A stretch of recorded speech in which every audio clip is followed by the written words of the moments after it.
మహర్షి ద్రవిడ దేశం అయినటువంటి తమిళనాడు వద్ద ఏ నది కూడా లేకుండా ఆ నీరుతో ఇబ్బంది పడుతూ ఉండేవారు. కాబట్టి ఆ నది ఎలా ఏర్పడేది అంటే అగస్త్య మహర్షి చాలా తక్కువ దీక్షతో కూడి ఉన్నటువంటి వాడు. ఆయన యొక్క కమండలం నుంచి కనుక ఆ నీరు ప్రవహిస్తే ఆ యోగ శక్తి వల్ల ఆ నది ఏర్పడుతుంది. కమండలం వదగాలి అంటే కింద పడి దాని నుంచి నీరు ఏర్పడాలి. మరి ఎలా ఈ విషయం ఇది ఎవరు నిర్వహిస్తారు ఈ కార్యక్రమం అంటే వినాయకుడు ఎదురుకు వచ్చి ఆ కార్యక్రమం తన భుజాలపై వేసుకుని ఒకరోజు బాల రూపంలో ఆయన ఎప్పుడు కూడా సదా బాల రూపాన్ని చెప్పేసి ఎప్పుడు బాలుడి రూపంలోనే ఆయన ఉంటూ ఏ కార్యక్రమైనా నిర్వహిస్తాడు. కాబట్టి ఆయన ఆడుకుంటున్నట్టుగా అలా వచ్చి ఆడుకుని అగస్త్య మహర్షి తపస్సు చేస్తున్న సమయంలో ఆ కమండలాన్ని వంచేస్తారు. తద్వారా నది ఏర్పడుతుంది. కానీ ఈ కమండలం మరి అంతటి తపోభంగం అయితే కనుక మరి ఆయన కోపోద్రుక్తుడు అవుతాడు కదా. అందుగురించే కూడా ఎవరు దేవీ దేవతలు అందరూ ఆయన దగ్గరికి ఆ పని కార్యక్రమం నిర్వహించడానికి భయపడ్డారు. ఎవరు రాలేదు. వినాయకుడు ఆ కార్యక్రమాన్ని భుజాల మీద వేసుకున్నాడు. ఎప్పుడైతే ఆ కమండలం నుంచి నీరు వెలువడిందో, ఎప్పుడైతే తపోభంగం అయిందో ఎవరైనా ఈ పని చేసింది అని చెప్పేసి వినాయకుడిని ఆ బాలుడిని వెంటపడతాడు. మరి బాలుడు అంత త్వరగా శాపాన్ని ఇవ్వలేదు. ఎవరైనా తెలుసుకుందామని చెప్పి ఆ బాలుడి దగ్గరికి వెళ్ళి పట్టుకుని అలా చేయగా ఆయన వినాయక రూపాన్ని చూపిస్తారు.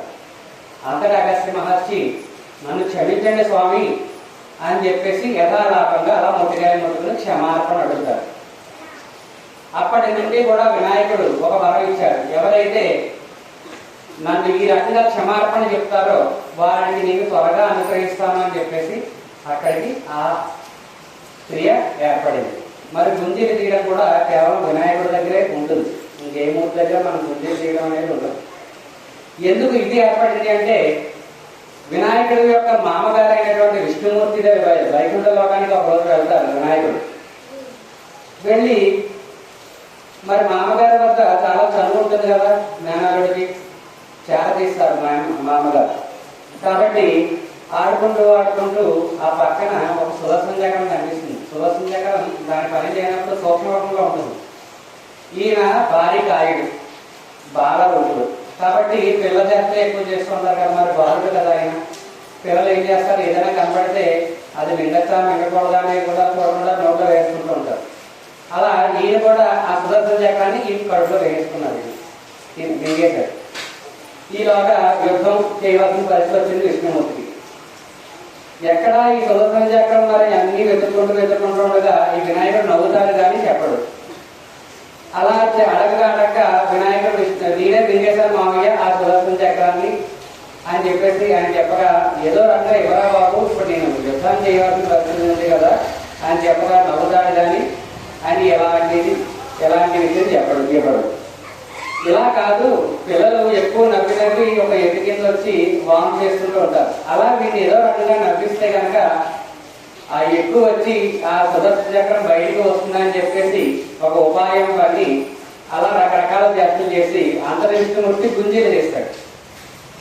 ఆ గుంజీలు తీసేటప్పటికి ఆ మేనమామ గారు అలా ప్రవర్తించేటప్పటికి ఆయనకి బాగా నవ్వు వచ్చి ఆ ఎక్కువ కింద వచ్చి ఆ సుదర్శన చక్రం బయటకు వచ్చేస్తుంది.